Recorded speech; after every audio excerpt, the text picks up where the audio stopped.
الحمد لله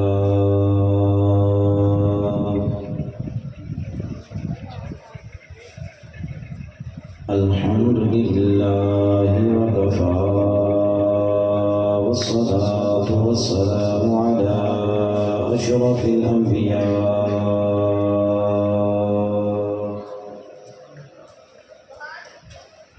وعلى آله المجتبى والتقى والنقى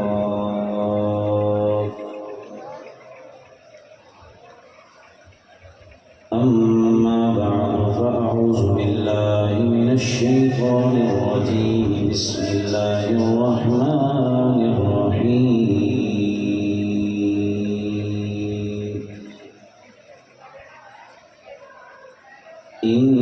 إنما يريد الله ليذهب عنكم الرجس أهل البيت ويطهركم تطهيرا آمنت بالله صدق الله مولانا العظيم إن الله وملائكته يصلون على النبي يا أيها الذين آمنوا صلوا عليه وسلموا تسليما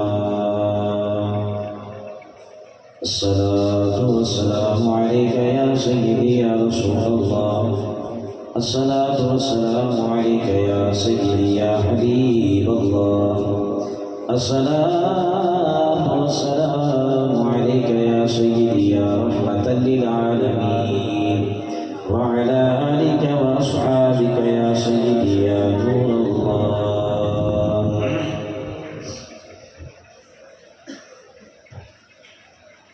علی کے چاہنے والوں کے دل کالے نہیں ہوتے علی کے چاہنے والوں کے دل کالے نہیں ہوتے علی کے چاہنے والوں کے دل کالے نہیں ہوتے جہاں نور ولایت ہو وہاں تالے نہیں ہوتے جہاں نور ولایت ہو وہاں تالے نہیں ہوتے علی مولا نے بتلایا تحفظ کر کے صدیق کا علی مولا نے بتلایا تحفظ کر کے صدیق کا جو رکھے بغض صدیق سے علی والے نہیں ہوتے جو رکھے بغض صدیق سے علی والے نہیں ہوتے حمد صلاۃ کے بعد بارگاہ امام مقام ہدیہ منقبت پیش کرنے کی سعادت حاصل کرنے کے بعد واجب تعظیم لائق شب تقریم صدر محفل میرے مجلس اور بالخصوص حضرت علامہ مولانا قاری محمد عدنان میرلی صاحب اور میزبان محفل تمام علماء کرام بالخصوص علامہ قاری محمد عثمان بالی صاحب دامت برکاتہ العالیہ، آج ہم سب ذکر اہل بیت میں شریک ہیں۔ دعا ہے خالق کائنات ہم سب کا مل بیٹھنا اپنے پاک بارگاہ میں قبول فرمائے۔ سب سے پہلے مبارکباد دیتا ہوں اپنے مسلک کے ان نوجوانوں کو، قاری صاحب کو اور ان کے جتنی بھی رفقا عاشقان رسول، محبان اہل بیت علیہم رضوان، جنہوں نے محنت کی، اس محفل پاک کا اہتمام کیا ہے۔ اللہ سب کو اجر عظیم عطا فرمائے۔ میں سب کے نام نہیں جانتا، لیکن ہمارا عقیدہ ہے جن کی محبت میں آپ نے یہ اہتمام کیا ہے وہ آپ کو بھی جانتے ہیں، آپ کے ناموں کو بھی جانتے ہیں، آپ کے آباء و اجداد کو بھی جانتے ہیں۔ دعا کرتا ہوں کہ اللہ تعالیٰ قیامت کے دن ان کی ہمیں شفاعت نصیب فرمائے۔ یہ ذکر اہل بیت کی محفل ہے۔ مجھ سے اچھے انداز میں، اچھی آواز میں آپ نے یہ ذکر پاک نظم کی صورت میں سماعت فرمایا ہے۔ کافی دیر سے آپ تشریف فرما ہیں اور آپ جن کی محفل میں بیٹھے ہیں اس عقیدے سے بیٹھے ہیں کہ قیامت کے دن ہمیں حسین کے بابا کی شفاعت نصیب ہو جائے۔ بولنے سے وہی جن کو بات سمجھ میں آئے، یہ وہ ذکر ہے جن کے بارے میں حضرت عبداللہ ابن مسعود رضی اللہ تعالیٰ عنہ، حضرت عبداللہ ابن مسعود رضی اللہ تعالیٰ عنہ وہ ہستی ہیں، وہ راوی ہیں، اگر ان کی حدیث کے مقابلے میں کسی اور کی حدیث آ جائے تو اس کو چھوڑ دیا جاتا ہے، ان کی حدیث کو مانا جاتا ہے۔ راویوں میں سب سے بڑے راوی، زیادہ احادیث مبارکہ ان سے راوی ہیں، ان سے روایت ہیں، حضور کے قریب رہتے تھے اور حافظہ کے اعتبار سے یہ سب سے زیادہ مضبوط تھے۔ حضرت عبداللہ ابن مسعود رضی اللہ تعالیٰ آپ ارشاد فرماتے ہیں لوگوں، ایک لمحے کے لیے آپ تو کافی دیر سے بیٹھے ہیں نا، اہل بیت کے ذکر کے اندر یہ پاکیزہ ذکر ہے، یہ ایسا ذکر ہے یہ کرنے والوں کو، سننے والوں کو جنت میں لے کے جائے گا۔ حضرت عبداللہ بن مسعود فرماتے ہیں کہ چند گھڑیاں بیٹھ کر، تھوڑی دیر کے لیے بیٹھ کر اہل بیت کا ذکر کرنا 1 سال کی عبادت سے بھی اللہ زیادہ ثواب عطا فرماتا ہے۔ اور ایسا کا دیتا ہوں، فرماتے ہیں 1 سال کی عبادت، فرض کے علاوہ نفلی عبادت، 1 سال کی عبادت انسان کو اس مقام تک نہیں پہنچاتی جتنا جلدی چند لمحے اہل بیت کا ذکر انسان کو پہنچا دیتا ہے۔ یہ سب سے بڑے عظیم راوی کی بات میں آپ کو بتا رہا ہوں۔ اللہ پاک نے قرآن مقدس کے اندر ارشاد فرمایا، انما یرید اللہ لیذہب عنکم الرجس اہل البیت ویطہرکم تطہیرا۔ بے شک اللہ ارادہ فرماتا ہے کہ اہل بیت سے ہر طرح کی نجاست کو دور رکھے۔ اب اگر لفظوں پہ اگر ہم غور کریں گے گرامر کے لحاظ سے تو بڑی باریک باتیں ہمارے سمجھ میں آئیں گی۔ اللہ فرماتا ہے کہ میں نے ارادہ کیا کہ اس گھر سے ہر طرح کی ناپاکی کو دور رکھوں اور ان کو پاکیزہ رکھوں۔ ایک ہوتا ہے دور رکھنا، ایک ہوتا ہے دور کرنا، ان دونوں میں بڑا فرق ہے۔ دور کیا اس کو جاتا ہے جو پہلے موجود ہو، یعنی نجاست لگی ہو، جیسے میرے کپڑے کو اگر نجاست لگی ہے تو میں اس کو دور کرتا ہوں، مطلب یہ پہلے نجاست لگی ہوتی ہے پھر اس کو دور کیا جاتا ہے۔ تو یہاں اللہ نے یہ نہیں فرمایا کہ میں دور کر دوں، نہیں فرمایا دور رکھوں۔ مطلب یہ ہے کہ دور رکھا اس کو جاتا ہے، حکم دیا گیا نجاست کو، ناپاکی کو کہ کبھی بھی اس گھرانے کے قریب نہ آنا، یعنی دور رکھنے کا مطلب ہے قریب ہی نہ آنے دیا جائے۔ اب وہ ناپاکی الرجس پر جو الف لام معرفہ کا ہے، استغراق کا ہے، ہر طرح کی ناپاکی کو شامل ہے، وہ چاہے ظاہری ناپاکی ہو، باطنی ناپاکی ہو، عقیدت ناپاکی ہو، یا کسی بھی حوالے سے ناپاکی ہو، کوئی بھی ناپاکی اس گھرانے کے قریب جا تک نہیں سکتی۔ اس لیے میرے آقا علیہ السلام نے پہلے بیان فرما دیا، فرمایا علی، حضرت علی پاک رضی اللہ عنہ تشریف فرما تھے، فرمایا علی میں یہ اعلان کر رہا ہوں سب کے سامنے، صرف مومن تجھ سے محبت کرے گا اور منافق تجھ سے بغض رکھے گا۔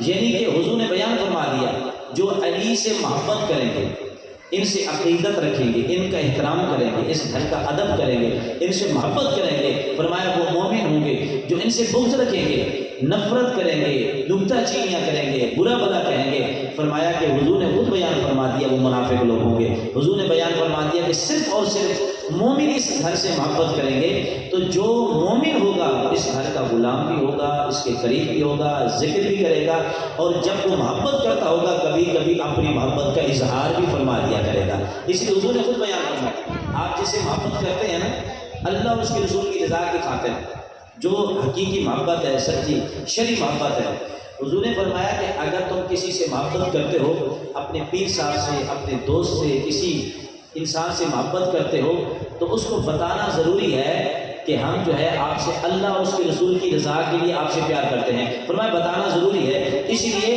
کہ جو آپ نے محفل پاک کا اہتمام کیا، جتنے بھی نوجوان، بزرگ، بڑے چھوٹے، جتنے لوگوں نے اس سے حصہ ڈالا اور اس میں شریک ہوئے، آپ یہ محفل پاک کا اہتمام کر کے بتا رہے ہیں کہ ہم اہل بیت اطہار سے محبت کرتے ہیں۔ آپ نے یہ محبت کا اظہار فرمایا، یہ محبت کا اظہار ہے، اور اس گھرانے سے سب پیار کرتے ہیں، تمام مومنین پیار کرتے ہیں، تمام عاشقان رسول پیار کرتے ہیں۔ سب سے بڑے انسان آقا علیہ السلام کے بعد افضل البشر بعد انبیاء بتخلیق، جن کو کہا گیا سیدنا صدیق اکبر رضی اللہ تعالیٰ عنہ، اب ذرا ان کا پیار دیکھیں، وہ کتنا پیار کیا کرتے تھے اس گھرانے کے ساتھ۔ فرماتے ہیں کہ عصر کی نماز پڑھانے کے بعد سیدنا صدیق اکبر رضی اللہ تعالیٰ عنہ آپ باہر تشریف لائے، دیکھا سامنے گلی کے اندر چھوٹے چھوٹے بچے کھیل رہے ہیں، ان بچوں کے اندر حضرت امام حسن رضی اللہ تعالیٰ عنہ بھی کھیل رہے تھے۔ کچی گلیاں تھیں، مٹی تھی اس علاقے کے اندر، تو بچے جب کھیلتے ہیں نا تو کپڑوں کو بھی مٹی لگ جاتی ہے، ہاتھوں کو بھی لگ جاتی ہے، بعض دفعہ چہرے پہ بھی مٹی لگ جاتی ہے۔ مٹی میں بچے کھیلتے ہیں تو کپڑوں کو مٹی لگ جاتی ہے۔ جب سیدنا صدیق اکبر رضی اللہ تعالیٰ عنہ باہر تشریف لائے، لوگ کہتے ہیں نا کہ سیدنا صدیق اکبر رضی اللہ عنہ زیادتی کی، اہل بیت کے ساتھ حصہ نہیں دیا، انصاف نہیں دیا، فلاں زیادتی کی، طرح طرح کی باتیں کرتے ہیں۔ تو آپ ذرا دیکھیں کہ آپ کتنا محبت کیا کرتے تھے۔ جب باہر نکلے، تشریف لائے، دیکھا سامنے بچے کھیل رہے ہیں، ان بچوں کے اندر حضرت امام حسن بھی کھیل رہے ہیں، آپ قریب جاتے ہیں، آپ پیارے حسن کو اپنی گود میں لیتے ہیں، اپنی دستار مبارک اتارتے ہیں، آپ ان کے چہرے کو صاف کرتے ہیں، پیارے پیارے ہاتھوں کو صاف کرتے ہیں، آپ ماتھا چومتے ہیں، چومنے کے بعد آپ اٹھا کر کاندھوں پہ بٹھا کر محبت کا اظہار فرماتے ہیں۔ تو پتہ یہ چلا کہ جن کے بارے میں طرح طرح کی باتیں کی جاتی ہیں، وہ تو ایسی شخصیت ہیں، اس گھر سے بڑا پیار کیا کرتے تھے، ان سے بڑی محبت کا اظہار فرمایا کرتے تھے، صرف محبت کرتے نہیں بلکہ محبت کا اظہار بھی فرمایا کرتے تھے۔ یہ وہ سیدنا صدیق اکبر رضی اللہ تعالیٰ عنہ ہے، ان سے جو بھی محبت کرتا ہے وہ دنیا و آخرت میں وہ نجات پا جاتا ہے۔ ایک شخص تھا شام کے اندر رہنے والا، اس بات کو حضرت داتا صاحب علی حجویری رحمۃ اللہ تعالیٰ علیہ، آپ نے اپنی کتاب کشف المحجوب کے اندر اس بات کو نقل فرمایا، آپ نے لکھا حشام بن ملک بن عبد المروان، یہ اہل بیت سے بڑا بغض رکھتا تھا۔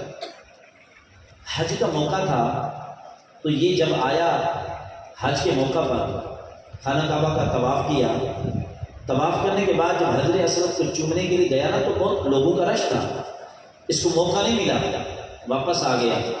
تھوڑی دیر گزری، حشام کے ساتھ اور بھی کافی مہمان آئے ہوئے تھے جو اہل بیت سے محبت کرنے والے تھے، یہ بغض رکھتا تھا حشام بن عبد الملک بن مروان۔ باہر جا کے کھڑا ہو گیا، تھوڑی دیر گزری، ایک نورانی چہرے والے تشریف لائے، جب وہ تشریف لائے نا تو جتنے لوگوں نے دیکھا اور راستہ چھوڑ دیا، ہاتھ باندھ کے کھڑے ہو گئے۔ وہ تشریف لائے، انہوں نے آ کے حجر اسود کا بوسہ دیا، واپس چلے گئے۔ لوگوں نے پوچھا ہشام تو بہت بڑا آدمی ہے، اپنے آپ کو بہت بڑا سمجھتا ہے، جب تو یہاں آیا ہے لوگوں نے تجھے پہچانا ہی نہیں، لوگوں نے کوئی اہمیت نہیں دی، تجھے حجر اسود کا بوسہ نہیں لینے دیا، تو اپنے آپ کو بڑا سمجھتا ہے۔ دیکھ تو صحیح وہ کیسے نورانی چہرے والے جب تشریف لائے ہیں، لوگوں نے راستہ چھوڑ دیا، ہاتھ باندھ کے کھڑے ہو گئے، ان کو بوسہ دینے دیا اور وہ بوسہ دے کے چلے گئے۔ ہشام ذرا بتا تو صحیح کہ آنے والے کون تھے؟ وہ کہتے ہیں نا جس سے بغض ہو، جس سے نفرت ہو، جب ماننا نہ ہو تو کہہ دیتے ہیں نہیں میں نہیں جانتا، یہ پتہ نہیں کون ہے۔ جب وہ بوسہ دے کے چلے گئے، ہشام سے پوچھا یہ کون ہے؟ ہشام نے کہا میں نہیں جانتا۔ تو ان کے پاس ایک شاعر تھا، اس کا نام تھا، داتا صاحب نے لکھا فرزدق۔ اس شاعر نے کہا ہشام تو نہیں جانتا یہ کون ہے؟ تو سب جانتا ہے، کہ تو نہیں جانتا یہ کون ہے؟ میں بتاتا ہوں، اگر تو نہیں جانتا۔ پوچھا گیا یہ کون ہے؟ نورانی چہرے والے جن کے لیے لوگوں نے راستہ چھوڑ دیا، ہاتھ باندھ کے کھڑے ہو گئے، حجر اسود کو بوسہ دینے دیا، یہ کون ہے؟ آپ وہ فرزدق شاعر کہتا ہے خدا کی عزت کی قسم دنیا کے سب سے بڑے متقی سیدنا امام حسین کے بیٹے حضرت امام زین العابدین ہیں، حضرت امام زین العابدین ہیں، جن کے لیے لوگوں نے راستہ چھوڑ دیا۔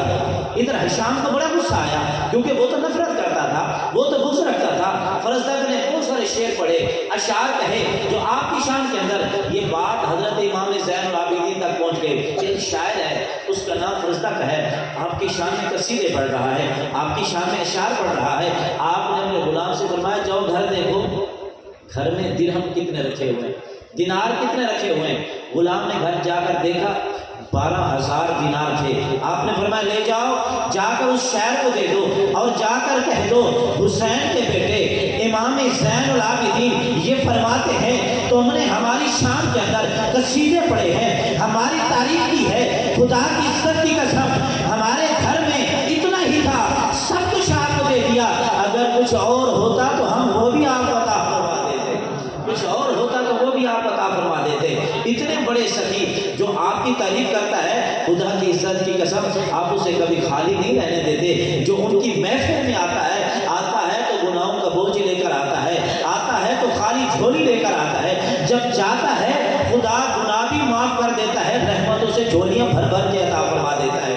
جب شاعر کے پاس وہ نذرانہ لے کر گئے 12,000 درہم دیا دینار ان کے پاس لے کر گئے، اس نے جب دیکھا کہ امام زین العابدین نے میرے لیے اتنا بڑا تحفہ بھیجا ہے، اس نے ہاتھ باندھ لیے، اس نے کہا حضور یہ جا کر واپس ان کو پیغام دے دیں، میرا سلام بھی دے دیں، یہ پیسے بھی واپس کر دیں، ان کو جا کر میری طرف سے عرض کریں کہ حضور میں نے قصیدہ اس لیے نہیں پڑھا کہ مجھے پیسے ملیں، میں نے آپ کی تعریف اس لیے نہیں کی کہ مجھے پیسے ملیں، میں اس لیے سے آپ کی تعریف نہیں کر رہا کہ اس کے بدلے میں مجھے کچھ ملے، آپ کی تعریف تو میں صرف اس لیے کر رہا ہوں بس اس کو قبول بھی فرما لیں، قیامت کا جب دن ہوگا میرا صرف اتنا مقصد ہے، جب قیامت کا دن ہوگا آپ کے نام جان کے سامنے جب ساری امت کھڑی ہوگی میرے لیے سفارش کر دینا، وہ بخشش کی میرے لیے دعا کر دیں گے، سفارش کر دیں گے رب مجھے جنت عطا فرما دے، بس میں اتنا چاہتا ہوں۔ آپ نے وہ پھر دوبارہ نذرانہ بھی دے دیا، فرمایا جاؤ جا کر اسے کہو قیامت کے دن ہم سفارش بھی کریں گے، ہم حسین کے بیٹے ہیں، ہم جسے دے دیتے ہیں کبھی واپس نہیں لیا کرتے، ہم جسے عطا کر دیتے ہیں کبھی واپس نہیں لیا کرتے، جاؤ یہ بھی لے جاؤ اور قیامت کے دن نانا جان کے سامنے ہم تمہاری سفارش بھی ضرور کریں گے۔ تو پتہ یہ چلا کہ جو اس گھرانے کا ذکر کرتے ہیں، اہل بیت اطہار کا ذکر کرتے ہیں، ان سے محبت اور عقیدت کا جب اظہار کرتے ہیں، خدا کی عزت کی قسم بظاہر تو ہم ایک مسجد میں بیٹھے ہیں، ایک جگہ پر بیٹھ کر ہم تھوڑی دیر کے لیے ان کا ذکر کر بھی رہے ہیں، سن بھی رہے ہیں، ہمارا یقین ہے جن کا ذکر ہم کرتے ہیں خدا کی عزت کی قسم وہ اپنے کانوں سے سنتے بھی ہیں، قیامت کے دن ہماری گواہی بھی ضرور ارشاد فرمائیں گے۔ یہ وہ گھرانہ ہے سیدہ فاطمہ الزہرا سلام اللہ علیہا، اس گھرانے سے جو محبت کرتے ہیں ان کے بارے میں بتا رہا ہوں۔ میرے آقا علیہ الصلوۃ والسلام سے پوچھا گیا یا رسول اللہ آپ نے اپنی بیٹی کا نام فاطمہ کیوں رکھا ہے؟ آپ کی بیٹی کا نام ہے سیدہ طیبہ طاہرہ سیدہ فاطمہ الزہرا سلام اللہ تعالی علیہا۔ پوچھا کہ یا رسول اللہ آپ نے اپنی بیٹی کا نام فاطمہ کیوں رکھا؟ حضور نے فرمایا فاطمہ فتم سے بنا ہے، اس کا معنی یہ ہے کہ جہنم سے آزاد، یعنی جس کو اللہ نے جہنم سے آزاد کر دیا ہے۔ فرمایا میری بیٹی کا نام فاطمہ ہے، میں نے فاطمہ اس لیے رکھا ہے، فاطمہ فتم سے ہے، فتم کا معنی ہے جہنم سے آزاد کرانے والی۔ اللہ نے میری بیٹی کو اور جو ان سے محبت کرتے ہیں، جو ان سے عقیدت رکھتے ہیں، ان کا ادب کرتے ہیں، ان کا احترام کرتے ہیں، اللہ نے میری بیٹی اور جو ان سے محبت کرنے والے ہیں سب کو جہنم کی آگ سے آزاد فرما دیا ہے۔ فرمایا جہنم کی آگ سے آزاد فرما دیا، اسی لیے فرمایا میں نے اپنی بیٹی کا نام فاطمہ رکھا۔ اور آپ کا ایک نام ہے ام ابیہا، یہ بھی آپ کا نام ہے، بطول بھی ہے، اور بھی آپ کے بہت سارے نام ہیں۔ ایک کا نام ہے آپ کا نام ام ابیہا۔ ام ابیہا جو نام ہے اس کا مطلب یہ ہے اپنے باپ کی ماں، باپ کی ماں۔ صحابہ نے حضور سے پوچھا یا رسول اللہ یہ ام ابیہا کی بات سمجھ میں نہیں آتی، باپ کی ماں، کیا کوئی بیٹی اپنے باپ کی ماں بھی ہو سکتی ہے؟ حضور نے فرمایا میں نے اپنی بیٹی کا یہ نام بڑے لاڈ سے رکھا ہے، بڑے پیار سے رکھا ہے۔ فرماتے اس لیے اپنے باپ کی ماں ام ابیہا میں نے بیٹی کا نام اس لیے رکھا ہے، میری ماں کے بعد میری بیٹی نے میرا ایسا خیال رکھا ہے جیسے ایک ماں اپنے بیٹے کا خیال رکھتی ہے۔ اور فرمایا سید عائشہ صدیقہ رضی اللہ تعالیٰ عنہ، آپ فرماتے سیدہ کتنا خیال رکھتی تھی، یہ تو گھر کے لوگ ہی بتا سکتے ہیں نا کہ گھر میں انسان کی عزت کتنا ہوتی ہے، یہ تو گھر کے لوگ بتا سکتے ہیں۔ سیدہ عائشہ صدیقہ رضی اللہ تعالیٰ عنہ آپ فرماتی ہیں سیدہ اپنے بابا کا اتنا احترام کرتی تھی، اپنے بابا سے اتنا محبت کرتی تھی، جب میرے مصطفیٰ ہمارے گھر تشریف لاتے، سیدہ کے گھر تشریف لاتے، سیدہ کھڑی ہو جاتی، اپنے بابا کے ہاتھ چوم کر اپنی جگہ پہ بٹھایا کرتی تھی۔ تو سیدہ یہ احترام کیا کرتی۔ کوئی کہہ سکتا ہے بیٹیاں باپ کا احترام کرتی ہیں، جس گھر میں حیا ہوتا ہے وہ بیٹیاں باپ کا احترام ضرور کرتی ہیں۔ کوئی کہہ سکتا ہے وہ بھی تو ایک بیٹی تھی نا، باپ کا احترام کرتی تھی۔ فرماتی ہیں ایسا بھی نہیں، ایسا بھی ہوتا تھا کہ جب سیدہ آتی تھی ہمارے گھر، میرے آقا ان کے استقبال کے لیے کھڑے بھی ہو جایا کرتے تھے، اپنی بیٹی کا ماتھا چوم کر اپنی جگہ پہ بٹھا کر محبت کے اظہار فرمایا کرتے۔ اس لیے حضور فرماتے فاطمہ میرے جگر کا ٹکڑا ہے، لوگوں میں فاطمہ سے پیار کرتا ہوں، یہ میرے جگر کا ٹکڑا ہے، یہ میرے جگر کا حصہ ہے۔ جس نے فاطمہ کا دل دکھایا اس نے میرا دل دکھایا، جس نے فاطمہ کو خوش کیا اس نے مجھے خوش کیا، اور جس نے مجھے خوش کیا اس نے اللہ کو خوش کیا۔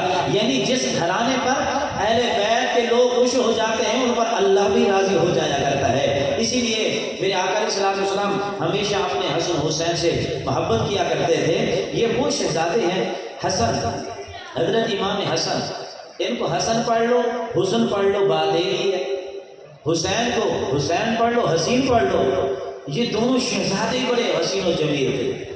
یہ بات مولا کائنات حضرت علی کرم اللہ تعالی وجہ الکریم آپ بیان فرماتے ہیں دونوں میرے شہزادے امام حسن امام حسین، فرماتے لوگوں اگر حسین کو میں دیکھوں تو ایک یہ بھی حسین ہے، حسن کو دیکھوں یہ بھی حسین ہے، اگر ان دونوں کو اکٹھے جمع کر کے دونوں کو دیکھوں تو مصطفیٰ کی تصویر بن جاتی ہے۔ فرماتے ہیں کہ لوگوں اگر کسی نے مصطفیٰ کو دیکھنا ہو میرے شہزادوں کو دیکھ لو۔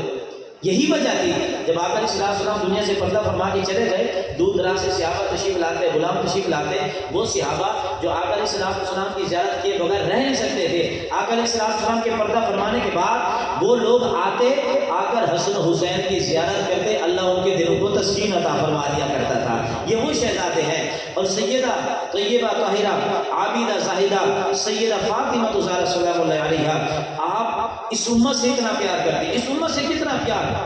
جب آپ کا نکاح ہونے لگا، یہ علماء سے آپ سنتے ہی رہتے ہیں، باتیں تو ساری وہی ہوتی ہیں جو بار بار علماء ہر سال اس کو بیان کرتے ہیں، لیکن یہ ذکر ایسا ہے ہم بار بار ہی اسی کو سنتے ہیں، اس سے پھر بھی ہمارے ایمان کو تر و تازگی ملتی ہے۔ آپ کے بارے میں آتا ہے جب آپ کا نکاح ہونے لگا، آقا علیہ السلام کے پاس پیغام آ گیا کہ محبوب ان کا نکاح علی سے کر دیں، رب کی طرف سے پیغام آیا۔ حضور نے فرمایا بیٹا رب کی طرف سے پیغام آ گیا، آپ کا نکاح علی سے ہوگا۔ حضور نے نکاح پڑھایا، فرمایا بیٹا اتنے درہم کی عوض آپ کو علی قبول ہے؟ سیدہ کی محبت تو دیکھیں قربان جاؤ، سیدہ کہتے ہیں بابا علی قبول ہے مگر حق مہر قبول نہیں۔ حضور نے حق مہر اور بڑھا دیا، سیدہ نے پھر علی کو قبول کیا، حق مہر کو قبول نہیں کیا، حضور نے حق مہر اور بڑھا دیا۔ رب کی طرف سے پیغام آ گیا، محبوب آپ اپنی بیٹی سے فرما دیں اگر جنت اور جنت کی ساری نعمتیں اگر حق مہر میں لینا چاہتی ہیں تو رب فرماتا ہے ہم عطا فرما دیں گے۔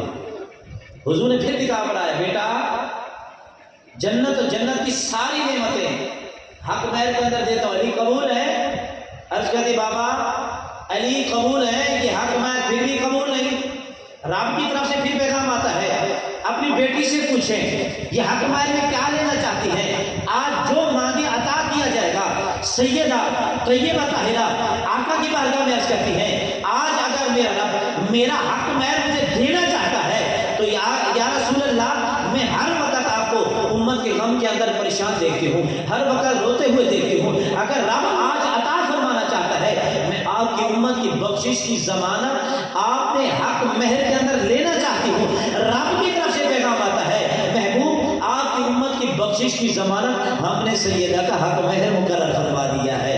یہ وہ سیدہ ہے کہ جنہوں نے خوشی کے وقت بھی خوشی کے وقت انسان سب کچھ بھول جاتا ہے، لیکن یہ وہ سیدہ ہے کہ خوشی کے وقت بھی اپنے بابا جان کی امت کو نہیں بھولی، اگر مانگا ہے تو اپنے بابا جان کی امت کی بخشش کی ضمانت مانگی ہے۔ یہ وہ سیدہ ہم سے اتنا پیار کرتی ہیں، ہم سے اتنا محبت کرتی ہیں، کیا ہمارا حق بھی نہیں بنتا کہ ہم ان سے پیار کریں، ہم ان سے محبت کریں؟ اچھا پھر پیار کرنے کا بھی انداز ہوتا ہے۔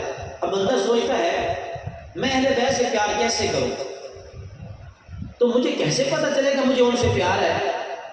کیا میں ہر سال محفل کر لوں، کیا یہ کافی ہے؟ کیا میں لنگر پکا کے لوگوں کو کھلا دوں، کیا یہ کافی ہے؟ میری محبت سچی ہوگی؟ میرے بھائیوں نہیں، صرف محفل پاک منانے کا نام نہیں ہے، ان سے محبت کے اظہار یہ طریقے ہیں سارے، لیکن ایک بندہ صرف محفل پاک اہتمام کر لے، ساری زندگی الٹے سیدھے کام کرتا رہے، نہ مولا حسین راضی ہوں گے، نہ حسن، نہ علی، نہ فاطمہ، نہ میرے مصطفیٰ راضی۔ آپ نے دال پکا کے، حلیم پکا کے، لنگر پکا کے لوگوں کو کھلا دیا، کیا وہ راضی ہو جائیں گے؟ نہیں، وہ کب راضی ہوں گے؟ میدان کربلا سے ہمیں یہ پیغام ملتا ہے، وہ پیغام ہم نے لینا ہے جو پیغام مولا حسین نے ہمیں دیا، وہ پیغام جو شیر خدا علی المرتضیٰ نے ہمیں عطا فرمایا، وہ پیغام جو سیدہ طیبہ طاہرہ نے ہمیں عطا فرمایا، وہ پیغام جو انہوں نے ہمیں دیا۔ وہ فرماتے ہیں کہ ہم نے دین کی خاطر سب کچھ قربان کر دیا، ہم نے دین کی خاطر بچے کٹوا دیے، ہم نے دین کی خاطر اپنے آپ کو کٹوا دیا، لیکن ہم نے کس کو نہیں چھوڑا؟ فرماتے ہیں ہم نے نماز کو نہیں چھوڑا، ہم نے دین کو نہیں چھوڑا، حضور کی شریعت کو نہیں چھوڑا، ہم نے شریعت سے غداری نہیں کی، ہم نے شریعت سے وفاداری کی ہے۔ فرماتے ہیں لوگوں اگر حسین کو راضی کرنا چاہتے ہو، اگر اہل بیت کو راضی کرنا چاہتے ہو، اگر حضور کو راضی کرنا چاہتے ہو، میرے مصطفیٰ فرماتے ہیں لوگوں نماز میری آنکھوں کی ٹھنڈک ہے، جب تم نماز پڑھو گے مولا حسین بھی راضی ہو جائیں گے، پیارے مصطفیٰ بھی راضی ہو جائیں گے۔ یہ میدان کربلا سے ہمیں پیغام ملتا ہے، نماز کا پیغام ہمیں ملتا ہے، قرآن کی تعلیم کا ہمیں پیغام ملتا ہے، قرآن کی تلاوت کا ہمیں پیغام ملتا ہے، ہمیں وفاداری کا پیغام ملتا ہے، ہمیں لوگوں کے ساتھ اچھا سلوک رکھنے کا پیغام ملتا ہے۔ مولا حسین میدان کربلا کے اندر یزیدیوں کے سامنے فرماتے لوگوں مجھے قتل کرنے کے لیے آئے، بتاؤ تو صحیح کبھی میں نے کسی کے ساتھ زیادتی کی ہے؟ بتاؤ کبھی میں نے کسی کے اوپر ظلم کیا ہے؟ کسی کے ساتھ ناانصافی کی ہے؟ میں نے کسی کا کوئی حق مارا ہے؟ کبھی میں نے کسی کی عزت پامال کی ہے؟ کبھی میں نے کسی کا پردہ چاک کیا ہے؟ کیا کبھی میں نے نماز چھوڑی ہے؟ میں نے کبھی زکوٰۃ کا انکار کیا ہے؟ فرماتے لوگوں جب میں نے شریعت کا کبھی انکار نہیں کیا، میں نے شریعت سے کبھی غداری نہیں کی، میں نے ہر وقت شریعت سے وفاداری کی ہے، میں نے کبھی شریعت کو چھوڑا نہیں، کبھی نماز نہیں چھوڑی، کبھی کسی کے ساتھ زیادتی نہیں کی، کبھی کسی کے اوپر ظلم نہیں کیا، جب میں نے کبھی یہ غلط کام نہیں کیا تو میرا خون بہانا تمہارے لیے جائز کیسے ہو؟ یہ مولا حسین میدان کربلا کے اندر لوگوں کو پیغام دے رہے ہیں۔ آج ہم محفل سجا کے ہم سمجھتے ہیں ہم بڑے حسین، ہم نے حسین کو راضی کر لیا۔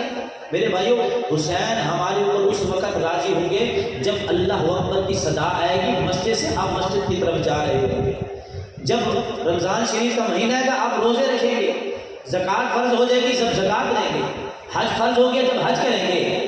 مولا حسین نے ہمیں یہ پیغام دیا، ہمیں شریعت دے کر گئے، ہمیں اسلام دے کر گئے، ہمیں احکامات عطا فرما کے گئے، بتا کر گئے لوگوں یہ آسانی سے نہیں ملے، ان احکامات کی خاطر میں نے اپنا سب کچھ قربان کر دیا ہے، میں نے اپنے بچے کٹوا دیے ہیں، میں نے اپنا سب کچھ کچھ لٹا دیا ہے مگر شریعت کو بچا لیا۔ اگر تم ہم سے محبت کرتے ہو، حضور سے محبت کرتے ہو تو یہ کبھی نہ چھوڑنا۔ میرے مصطفیٰ نے فرمایا دو چیزیں چھوڑ کے چلو، قرآن اور اہل بیت، جب تک ان کا دامن تھام کے رہو گے کبھی گمراہ نہیں ہوگے۔ آج امت گمراہ کیوں ہے؟ آج غلط راستے پر کیوں ہے؟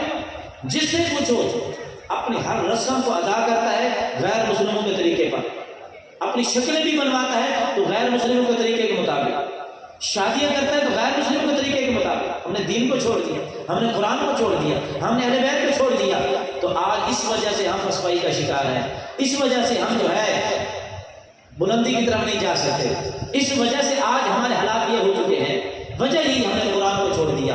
میرے بھائیوں، قرآن کو اپناؤ، قرآن کی تعلیمات پر عمل کرو، پیارے حسین کی سیرت پڑھو۔ سیدہ طیبہ طاہرہ، آپ سے جب پوچھا گیا، لوگوں نے سوال کیا ایک دوسرے سے، کیا حسین پھر دنیا میں دوبارہ کبھی نہیں آئے گا؟ ایک حسین دنیا میں ہوئے ہیں، کیا دوبارہ کوئی اور حسین نہیں آئے گا؟ بتایا گیا نہیں آئے گا، اس لیے کہ پیدا کرنے والی ماں ہی دنیا میں نہیں ہے، تو حسین کہاں سے آئے گا؟ یہ حسین کیسے بنتے ہیں؟ حسین ویسے بنتے ہیں جب ماں بھی سیدہ طیبہ کی سیرت پر عمل کرنے والی ہو۔ سیدہ طیبہ نے بیٹے کو کیسے پالا؟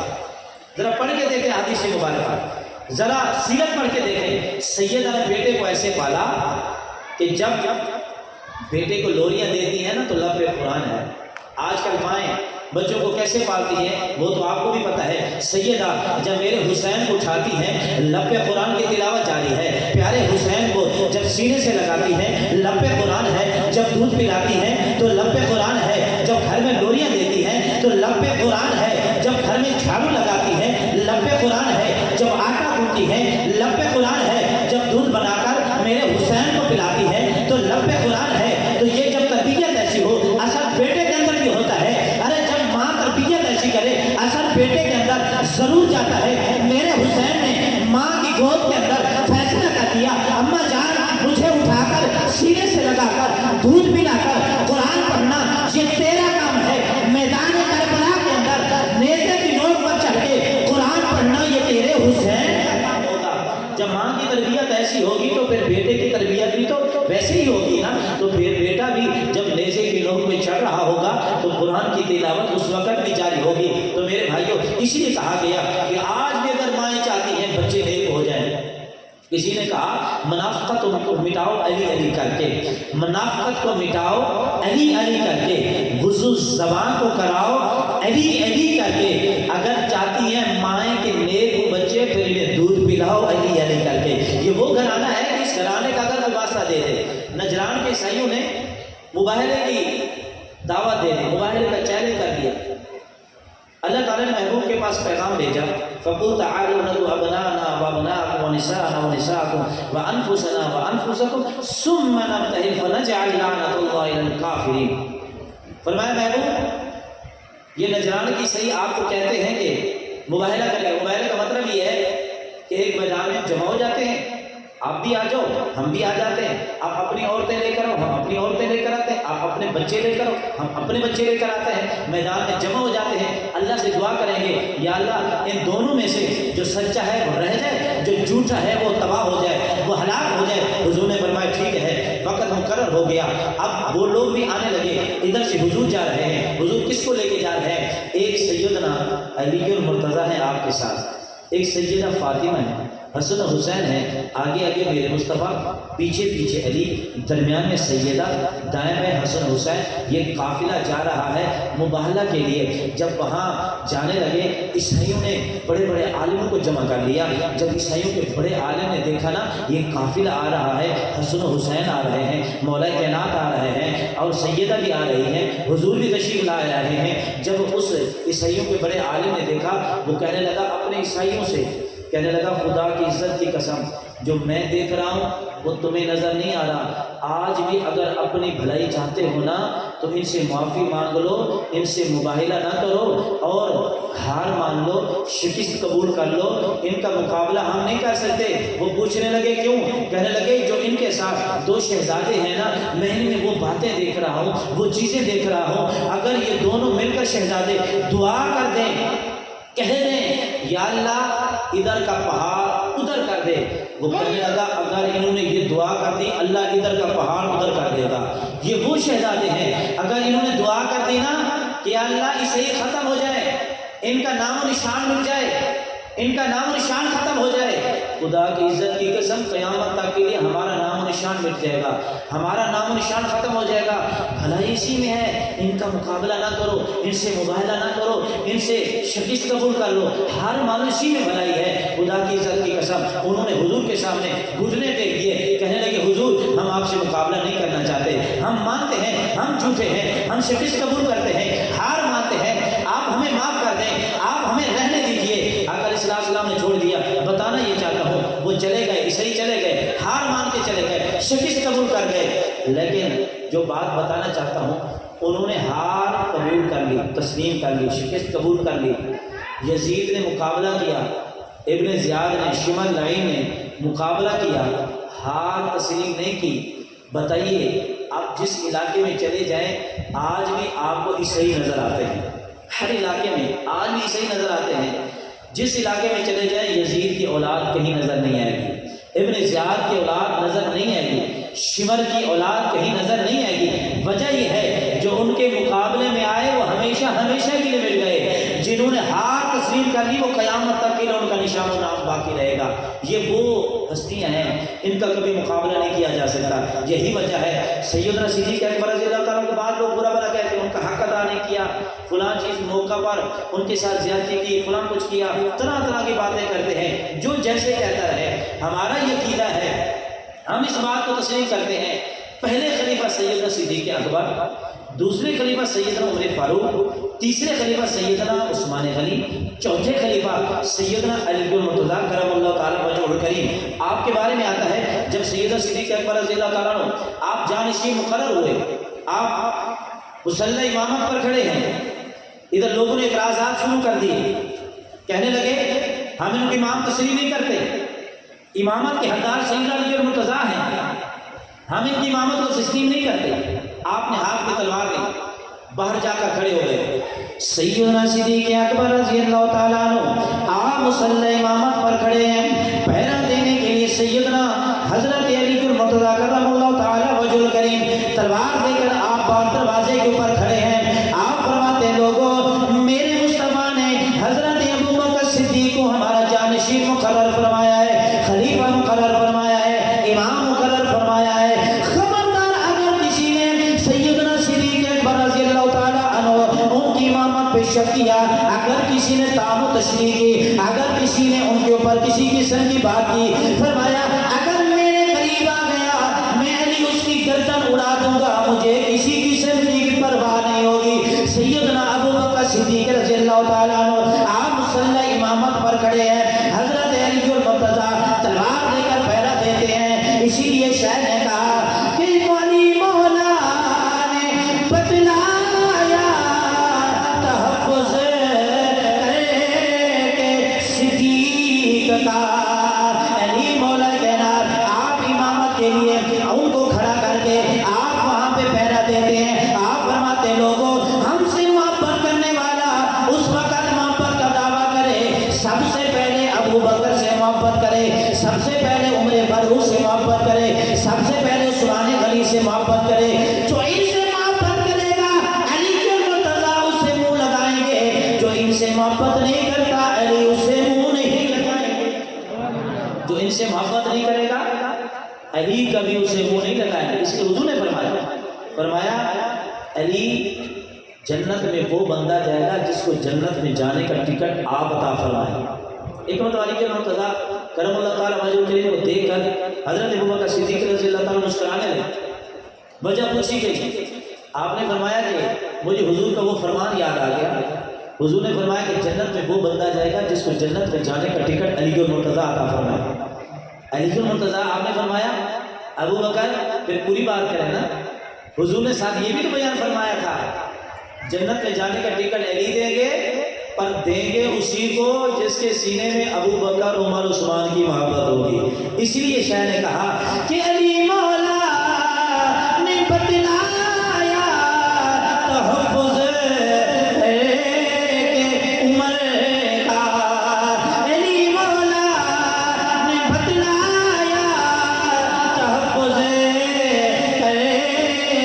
عثمان کا،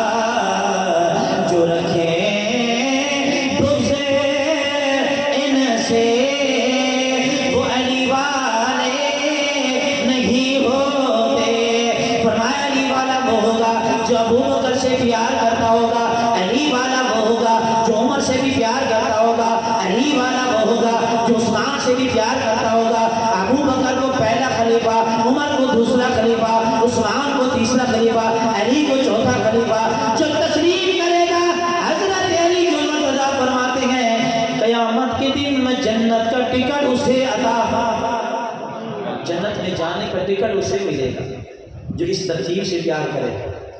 تو بہرحال اہل بیت اطہار کا گھرانہ بڑی شان والا ہے۔